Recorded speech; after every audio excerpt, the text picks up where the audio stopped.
அனைவரும் வணக்கம். நான் உங்கள் ஏபி ஜோதிடர் பயிற்சியாளர் அச்சிவாஸ்து ராஜ் அருளானந்தம். மீண்டும் உங்களை சந்திப்பதில் பெருமகிழ்ச்சி அடைகிறேன். இன்றைய பகுதியில நம்ம பார்க்க இருக்கக்கூடிய ஜாதகம் ஒரு ஆண் ஜாதகம். என்னுடைய தாயாருடைய கேள்வி என்ன அப்படின்னா, என்னுடைய பையனுக்கு எப்போது திருமணம் நடக்கும், எப்படிப்பட்ட திருமணம் நடக்கும் அப்படிங்கிற கேள்வி நம்ம கிட்ட கேட்டிருந்தாங்க. பொதுவாக இந்த திருமண வாழ்க்கையில சில ஜாதக அமைப்புல பாத்தீங்கன்னா காதல் திருமணம் அப்படிங்கிற வாய்ப்புகள் இருக்கும், நிச்சயிக்கப்பட்ட திருமணம் அப்படிங்கிறது இருக்கும், எதிர்பாராத திருமணங்களும் இருக்கும், அல்லது பிரச்சனைக்குரிய திருமண வாழ்க்கை அப்படிங்கிறது இருக்கும். இவருடைய இன்றைய வயது 26 வயது நிறைவடைந்து 6 மாதம் ஆகிறது. ஜாதகருடைய ஜென்ம லக்னம் மீன லக்னம். இன்றைய அவருடைய வயது லக்னம் சொல்லக்கூடிய ஏஎல்பி லக்னமானது அவருக்கு ரிஷப லக்னம், ரோகிணி நட்சத்திரம் 4ஆம் மாதம் அவருக்கு நடந்துட்டு இருக்கு. ரோகிணி நட்சத்திரம் 4ஆம் மாதம் திருமணத்திற்கான காலகட்டமா அப்படின்னு பாத்தீங்கன்னா டீனிங் அவருக்கு 3ஆம் இடத்தில் செல்லக்கூடிய காலகட்டமா இருக்கிறதுனால இவருக்கு ஜூலை மாதம் இவருக்கு நிறைவடைகிறது. ரோகிணி நட்சத்திரம் 4ஆம் பாதம். இது ஒரு எதிர்காலத்துக்கான முயற்சிகளை குறிக்கக்கூடிய ஒரு காலகட்டமாக இருக்கும். அப்போ வரன்கள் தேடுவது, அது சார்ந்த நிகழ்வுகளுக்கு முயற்சியுடைய காலகட்டமாக இருக்கும். இவருக்கு மிருகசீர்ஷ நட்சத்திரம் 1ஆம் மாதம் ஆரம்பிக்கக்கூடிய காலகட்டத்துல இவருக்கு டீனிங் 4ஆம் இடத்தில் செல்லக்கூடிய காலகட்டம். இந்த ஜாதகத்திற்கு ஒரு நிகழ்காலத்துல அனுபவத்துடைய நிகழ்வுகளை குறிக்கக்கூடியதாக இருக்கும். சோ இந்த ஜாதகருடைய கிரகநிலைகள் எப்படி இருக்குன்னு பாத்தீங்கன்னா, லக்னாதிபதினு சொல்லக்கூடிய சுக்கிர பகவான் 7ஆம் இடத்தில் ஜாதக திருமணத்துக்கு தயாராகிறாரு அப்படிங்கிறத காமிக்குது.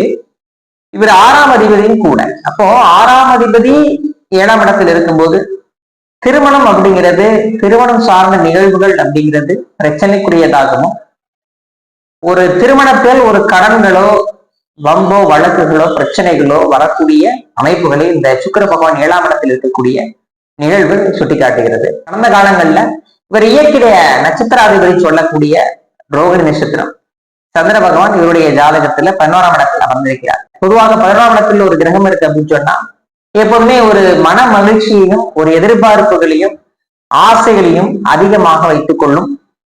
அது மட்டும் இல்லாம மனம் என்ன சொல்லுதோ அதை விரும்பி அதனால் ஒரு மனமகிழ்ச்சியை ஏற்படுத்தக்கூடிய காலகட்டமாக இது இருக்கும்.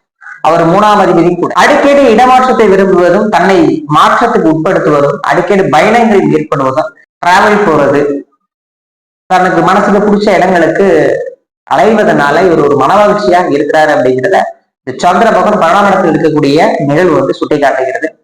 அப்ப காதல் சம்பந்தப்பட்ட விஷயங்கள் அது மாதிரி வாய்ப்புகள் இருக்குமா அப்படின்னா கண்டிப்பாக இருக்கும். ஏன் அப்படின்னு கேட்டீங்கன்னா, இந்த ஜாதகத்தை பொறுத்தவரை 7ஆம் அதிபதி சொல்லக்கூடிய செவ்வாய் பகவான் 5ஆம் இடத்திலும், 2-5க்குரிய புதன் பகவான் 7ஆம் இடத்தில் அமர்ந்திருக்கக்கூடிய காலகட்டமும் இந்த ஜாதகருக்கு மனம் விரும்பிய திருமண வாழ்க்கை அப்படிங்கிற அமைப்பு இந்த ஜாதகத்துல சுட்டி காட்டுகிறது.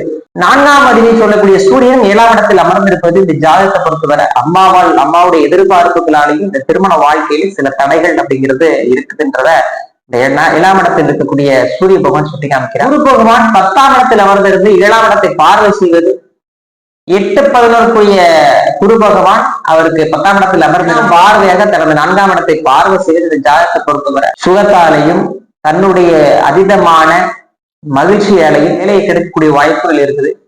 ஒரு அவமானம், ஒரு பிரச்சனைக்கு பிறகு தன்னுடைய சுகத்தால், தன்னுடைய சந்தோஷத்தால் வேலையில கவனம் செலுத்தாத நிலையை ஏற்படுத்தக்கூடிய அமைப்புகளை, பிரச்சனை ஏற்படுத்தக்கூடிய அமைப்புகள்ல இந்த வேலையில காப்பு அப்படிங்கிறத 10ஆம் இடத்துக்குரிய குரு பகவான் காமிக்கிறார்.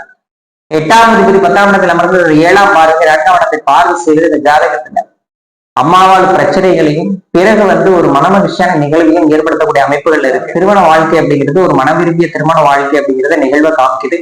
9ஆம் அதிபதி சொல்லக்கூடிய சனி பகவான் 12ஆம் இடத்தில் அமர்ந்திருப்பது, லக்னாதிபதி சொல்லக்கூடிய சுக்கிர பகவானுக்கு 9ஆம் அதிபதி சனி பகவான் 6 பாவங்கள் அமர்ந்திருக்கக்கூடிய காலகட்டமும், 7ஆம் அதிபதினு சொல்லக்கூடிய செவ்வாய் பகவானுக்கு இந்த சனி பகவான் 6 பாவகத்தில் அமர்ந்திருக்கக்கூடிய காலகட்டமும் இந்த ஜாதகத்தை பொறுத்தவரை தாய் தந்தையருக்கு இந்த திருமண வாழ்க்கையில விருப்பமில்லாத ஒரு சூழ்நிலையை காமிக்குது. அதனால இந்த ஜாதகத்துல மிருகசீரிஷ 1ஆம் பாதம் போகக்கூடிய காலகட்டத்துல இந்த செவ்வாய் பகவான் 5ஆம் இடத்துல அமர்ந்திருப்பது இந்த ஜாதகத்துக்கு மனம் விரும்பிய ஒரு திருமண வாழ்க்கை, காதல் திருமணத்தை கொடுக்கக்கூடிய அமைப்புகளாக இருக்கு. ஜாதகத்தை ஏற்றவாறு உங்களுடைய வாழ்க்கையினுடைய பயணங்களை நீங்க அறிந்து கொண்டு ஏற்றுக்கொள்வதோடு உங்க வாழ்க்கையை நீங்க பயணப்பட்டீங்க அப்படின்னு சொன்னா சரியான பாதையில பயணப்பட முடியும்.